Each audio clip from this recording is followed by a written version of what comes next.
Hello guys, welcome to the class. ముందు వీడియోలో సాస్కి సేజాక్ six parts గురించి తెలుసుకోవడానికి వాళ్ళ సెల్మేట్ తో చెప్పి ఇన్ఫర్మేషన్ కోసం వెళ్ళిపోతాడు. అయితే దారిలో మెనూ సాస్కేని చూసి అటాక్ చేయడానికి వస్తుంది. ఇక సాస్కేకి దాన్ని అటాక్ చేయడం తప్ప ఇంకొక దారి లేక మెనూని అటాక్ చేసి చంపేసి అక్కడ నుంచి సెల్ లోకి వెళ్ళిపోతాడు. అయితే సాస్కే మెనూని చంపేశాడని జెన్సుల్కి తెలిసి నేను ఫాలో అవుతూనే ఉంటానని చెప్పి అక్కడ నుంచి వెళ్ళిపోతాడు. ఇక దాని తర్వాత ఏం జరిగిందో ఈ వీడియోలో తెలుసుకుందాము. కానీ ఈ వీడియోని లాస్ట్ వరకు చూసి like, comment and me friends కూడా షేర్ చేసి మా ఛానల్కి సపోర్ట్ చేయండి.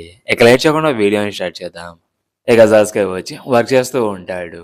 అప్పుడే గార్డ్ అక్కడికి వస్తే అలా చూస్తూ ఉంటాడు. అతన్ని కొట్టేలాగా చూస్తున్నాడని అలా చూడొద్దని చెప్తాడు. అయినా అలానే చూస్తూ ఉంటాడు. దానికి గార్డు కోపంతో సాస్కేని కొట్టి అక్కడి నుంచి వెళ్ళిపోతాడు. బట్ సాస్కే వచ్చి తన దగ్గర ఉన్న ఒక క్లాత్ ని తీసుకుంటాడు.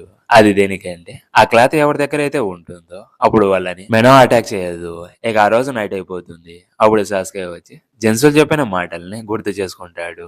ఇక అందరూ నిద్రపోతే Sasuke sage of six path information కోసం సర్చ్ చేయడానికి వెళ్ళిపోతాడు. అయితే జీజీకి వచ్చి తన హ్యాండ్ అట్ అయి ఉంటుంది. పెయిన్ భరించలేకపోయి లేచి చూస్తే అక్కడ సాస్కే ఉంటాడు. అప్పుడు అక్కడ గార్డు రావడం చూసి సాస్కేని కవర్ చేయడానికి జీజీ గార్డు దగ్గరికి వెళ్ళి నా హ్యాండ్కి బొబ్బలు లేసాయి, ఈ పెయిన్ వల్ల నాకు నిద్ర పట్టడం లేదు, నేను ఇన్ఫర్మరీకి వెళ్ళాలని చెప్తే సరే ఉండని తన దగ్గర ఉన్న క్లాత్ బాక్స్ ని జీజీకి ఇవ్వాలని అనుకుంటాడు. బట్ తన దగ్గర ఉండదు. బికాస్ సాస్కే తీసుకున్నాడు కాబట్టి. ఇక సాస్కే వచ్చి సేజా సిక్స్ పాత్ ఇన్ఫర్మేషన్ కోసం అలా సెర్చ్ చేసుకుంటూ వెళ్తూ ఉంటాడు. అప్పుడే సాస్కేకి ఒక మనిషి కనబడతాడు. కానీ అతని కాళ్ళు చేతులని ఎవరో కట్టేసి ఉంటారు. ఇక సాస్కే అతన్ని విడిపించి నిన్ను ఇలా కట్టేసింది ఎవరని అడిగితే నేను బాత్రూమ్ నుంచి వచ్చి చూస్తే ఎవరో నన్ను వెనకల నుంచి వచ్చి కట్టేశారని చెప్తే నీ దగ్గర క్లాత్ పాస్ ఉందా అని అడిగితే వాళ్ళకి తీసుకున్నారని చెప్తాడు. దాంతో సాస్కే తన దగ్గర ఉన్న క్లాత్ పాస్ ని అతనికి ఇచ్చేసి అక్కడి నుంచి వెళ్ళిపోమని చెప్తాడు. ఇక థ్యాంక్స్ అని చెప్పి అక్కడ నుంచి వెళ్ళిపోతాడు. ఇక అప్పుడే మెనో అటాక్ చేయడానికి వస్తూ ఉంటుంది. ఇక సాస్కే వియాస్ మెనో మధ్య ఫైట్ అనేది స్టార్ట్ అవుతుంది. మెనో సాస్కేని అటాక్ చేస్తే తన సరంగానే యాక్టివేట్ చేసి మెనో మూవ్స్ ని ప్రిడిక్ట్ చేస్తూ ఎస్కేప్ అవుతూ ఉంటాడు. ఇక మెనో తన తోకతో అటాక్ చేస్తే తన నుంచి కూడా ఈజీగా ఎస్కేప్ అయిపోయి మెనో మీద కెంజూచు వర్క్ అవడం లేదని ఇంకోసారి కన్ఫ్యూజ్ చేసుకుంటాడు. కానీ సడన్ గా మెనో సాస్కేని తినడానికి తన పేరు దగ్గరికి వచ్చి అటాక్ చేస్తుంది. అయితే బేర్లీ ఎస్కేప్ అవుతాడు. కానీ ఆ అటాక్ వల్ల సాస్కే ఫేస్ కి గీసుకోవడం చూసుకోవచ్చు. ఇక సాస్కే వచ్చి తను ఏ ప్లేస్ లో అయితే అటాక్ చేశాడో ఆ ప్లేస్ లో చూస్తే ఆ గాయం కంప్లీట్ గా హీల్ అయిపోయి ఉంటుంది. దానికి సాస్కే వచ్చి అతను అటాక్ చేసిన మెనో ఇప్పుడున్న మెమో వచ్చి డిఫరెంట్ అనేది అనుకుంటాడు. ఇక సమ్మనింగ్ జ్యూస్ని యూజ్ చేసి తన స్వాడ్ ని తీసుకొని అటాక్ చేయాలని డిసైడ్ అవుతాడు. బట్ మెనో వచ్చి సాస్కేని అటాక్ చేయడానికి రాకుండా అలానే నిలబడుకుని ఉంటుంది. అది సాస్కే చూసి షాక్ అయ్యి ఎందుకని నన్ను అటాక్ చేయడం లేదని అనుకుంటాడు. బట్ అప్పుడే సాస్కేకి కళ్ళు తిరగడం స్టార్ట్ అవుతాయి. అయితే సాస్కేకి ఏం జరుగుతుందో, ఎందుకు అతనికి కళ్ళు తిరుగుతున్నాయో ఏమీ అర్థం కాదు. ఇక మెనో వచ్చి సాస్కేని అటాక్ చేయడానికి వస్తే ఆ అటాక్ నుంచి సంహవ్ ఎస్కేప్ అయ్యి సడన్ గా మాయమైపోతాడు. ఇంకో పక్క గార్డు వచ్చి తన దగ్గర క్లాత్ లేదని తనతో రమ్మని చెప్తాడు. ఇక మళ్ళీ సాస్కేని చూసుకోవచ్చు. మెనో క్లాస్ కి పాయిజన్ ఉండడం వల్ల ఇలా జరిగిందని అనుకుంటాడు. ఇక అప్పుడే డాక్టర్ వచ్చి రిలాక్స్, నీకేమీ కాదని చెప్తుంది. ఆ వాయిస్ ని విని ఈ వాయిస్ నాకు తెలిసిన వాయిస్ లాగా ఉందని చెప్తాడు. ఆ డాక్టర్ ఎవరో తెలుసా? ఎవరో కాదు, సాకురా. ఇక సాకురా సాస్కేని అక్కడ నుంచి ఇన్ఫర్మరీకి తీసుకెళ్లి ట్రీట్మెంట్ చేస్తుంది. ఇక కొంచెంసేపటి తర్వాత సాస్కే లేస్తే ఇప్పుడు ఎలా ఉందని అడుగుతుంది. దానికి సాస్కే వచ్చి ఇక నువ్వేం చేస్తున్నావు, శారదా గురించి ఆలోచించావు అని అంటే శారదాని ఎరకా సాన్సే చూసుకుంటున్నాడు, నీ మిషన్ చేంజ్ అయిపోయిందని చెప్పడం కోసం వచ్చాను. మాస్టర్ కకాసి వచ్చి సేజ్ ఆఫ్ సిక్స్ పాత్ జబ్బుకు సంబంధించి ఒక బుక్ ని ఫైండ్ అవుట్ చేసి దాన్ని కాపీ చేసుకుని వచ్చాడని ఒక పేపర్ ని ఇస్తుంది. ఇక ఆ పేపర్ లోని టెక్స్ట్ ని చదివి సేజ్ ఆఫ్ సిక్స్ పాత్ జబ్బును క్యూర్ చేయాలంటే మనకి మిటోరియా ఫ్రాగ్మెంట్స్ కావాలి, దాన్ని అల్ట్రా పార్టికల్స్ అని పిలుస్తారని చెప్తే దానికి సాకురా ఈ టెక్స్ట్ ప్రకారం చూసుకుంటే సేజ్ 2 పార్టికల్స్ గా డివైడ్ అవుతాయి. ఒక పార్టికల్ ఎర్త్ మీద పడిన తరువాత అది ఆకాశంలో హైడ్ అవుతుంది. ఇంకొక పార్టికల్ వచ్చి దాని నుంచి సపరేట్ అవ్వకుండా అలానే స్టార్స్ లో ఉంటుంది. ఎవరైతే ఈ పవర్ కోసం వెతుకుతున్నారో వాళ్ళకి మ్యాప్ ఆఫ్ ది హెవెన్స్ అనే మ్యాప్ కావాల్సి ఉంటుందని ఉంటుంది. దానికి సాకురా అయితే నరూటో బాడీలో చక్ర ఛానల్స్ ఫెయిల్ అవడం వల్ల జబ్బు వచ్చినట్లు ఉందని చెప్తే సాస్కే వచ్చి ఈ టాటర్ ని అదే అల్ట్రా పార్టికల్స్ ని యూజ్ చేసి నరూటో కండిషన్ ని కంప్లీట్ గా హీల్ చేయడానికి దానికి పవర్ ఉందనుకుంటా.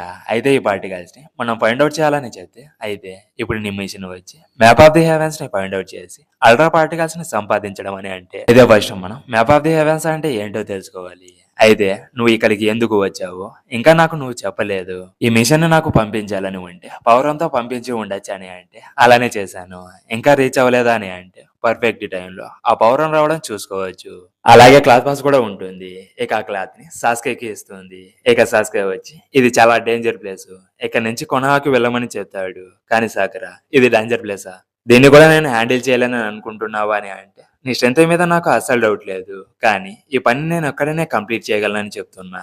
దాన్ని పక్కన పెడితే ఇక్కడ సంథింగ్ ఏదో జరుగుతుంది. నా జుట్సు వచ్చి జెన్సుల మీద అలాగే మెనూ మీద వర్క్ అవడం లేదని చెప్తే అందుకే నా అవసరం నీకు ఉంది. నీ జూట్సు యూజ్ అవ్వకపోతే నా స్ట్రెంత్ నీకు యూజ్ అవుతుంది. అందుకే నీకు పార్ట్నర్ అవసరం అని సాస్కాని కన్విన్స్ చేస్తుంది. అప్పుడు వాళ్ళకి ఎవరో వస్తున్న సౌండ్ వస్తుంది. దానికి సాస్కే వచ్చి వెళ్ళి దక్కోవడం చూస్తాము. అయితే ఇది ఎవరో కాదు జీజీ. బట్ సాకురా వచ్చి అతన్ని ఈ టైంలో నీకేం హెల్ప్ కావాలి జీజీ అని అడిగితే నా హ్యాండ్కు బొబ్బలు వచ్చాయి, దానివల్ల నాకు నిద్ర పట్టడం లేదని చెప్తే సరే కూర్చోమని ఒక ఆయింట్మెంట్ రాసి అటువైపుకి తిరిగితే అతను సాకురాతో నువ్వు ఈ ల్యాండ్ ఆమెవి కాదు కదా అని అంటే నీకు అలా ఎందుకని అనిపించింది అని అడిగితే ఈ పెంక్ హెయిర్ తో ఉన్న గర్ల్స్ ని ఇక్కడ నేను చూడలేదని, తన హెయిర్ బాగుందని టచ్ చేస్తూ ఉంటాడు.